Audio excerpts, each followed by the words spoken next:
I've had an inquiry as to whether fitting an air filter over the regulator air intake hole would have any great benefit on prolonging the life of the regulator. I think in the case of my regulator we've never had any problems with the ingress of dirt or blockages, because the whole air in hole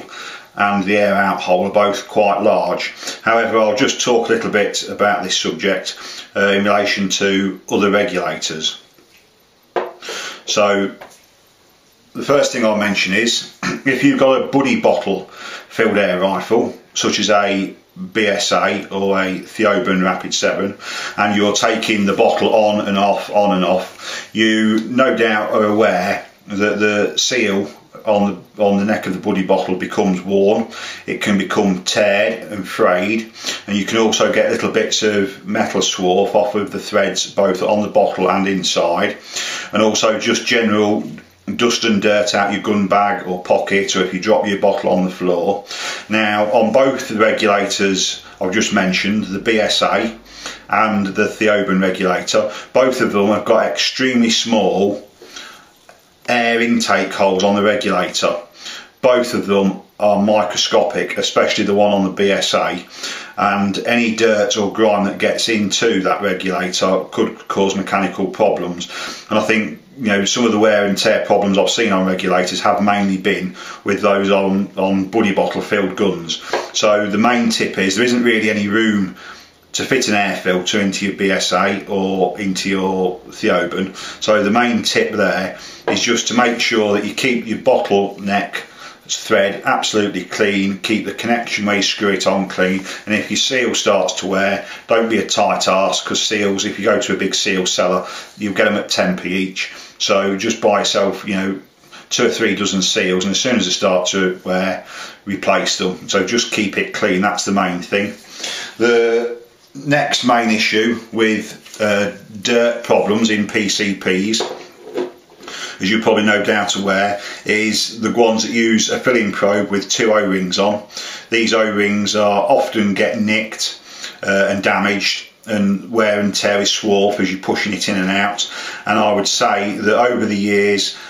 I'd say that up to 80% of the general repairs that we used to undertake were in valve infill leaks due to little bits of dirt and swarf and broken seal getting in on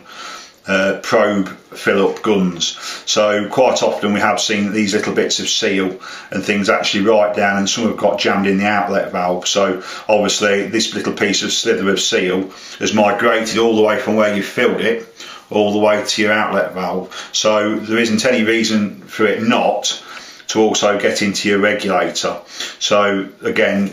make sure that you keep your probe clean and replace the seals if they need be.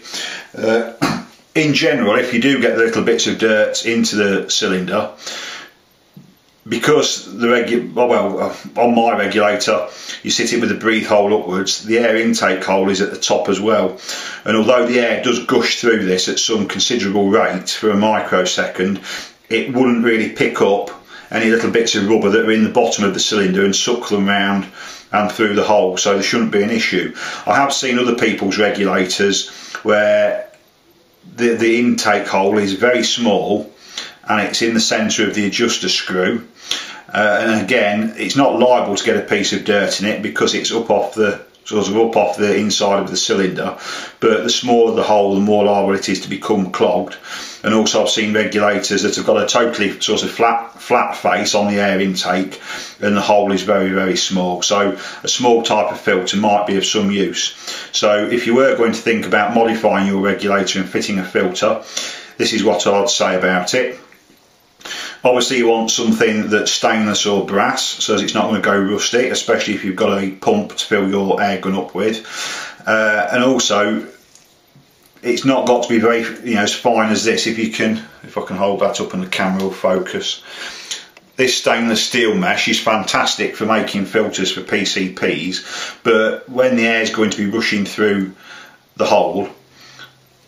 fitting something as fine as that over the hole really could be a bit of a hindrance, and you could find, unless it's held securely, you might get it sucked into the hole or cause issues.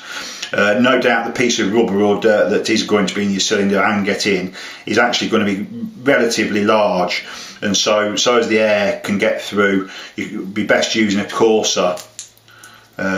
grade of mesh. If again I can get that to focus, hopefully it's in camera.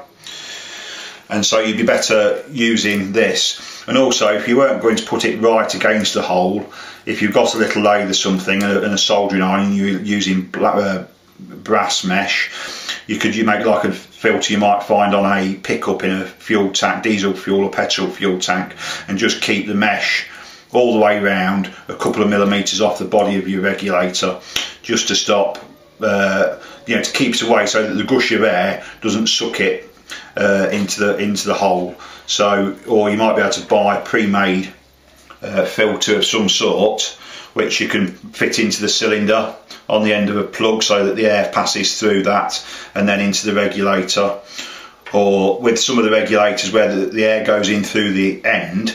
we have made regulators in the past where we've bought off the shelf a sintered brass air filter or sintered bronze air filter like this, and then that is screwed directly onto the end there, and the air has passed through that into the regulator. We used to do that on some micro regulators, so that was a help. Otherwise, you might be able to just simply use a little scouring pad to fit over there just to block any dirt getting in. But my biggest tip and my simplest tip, and this goes for PCPs in general, and not particularly ones fitted with regulators, but all PCPs, so that if any dirt does get in your inlet valve, to stop it getting and jamming up and causing leaks at your outlet valve, the simplest, easiest thing for you to do is simply take some of your silicone grease and get a nice dollop of it, and then when you fitted the regulator in and you know whereabouts in the cylinder it's going, if you can't reach down that far with your finger, get a tool or something, you put a bit of sponge on a piece of barbecue skewer, etc., and smear that. I'll put it on the outside, but you know what I mean. If you put a smear like that round on the inside of the cylinder, then any small little bits of rubber that come in from the inlet valve should hopefully adhere to that, and that will save you any issues. Or likewise, you could always put some of this around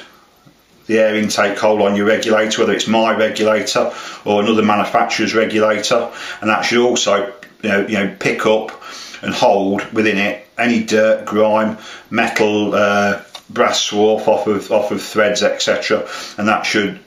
preserve the life of your regulator a little bit if that's a concern, or whether you've had dirt problems with your air gun in the past.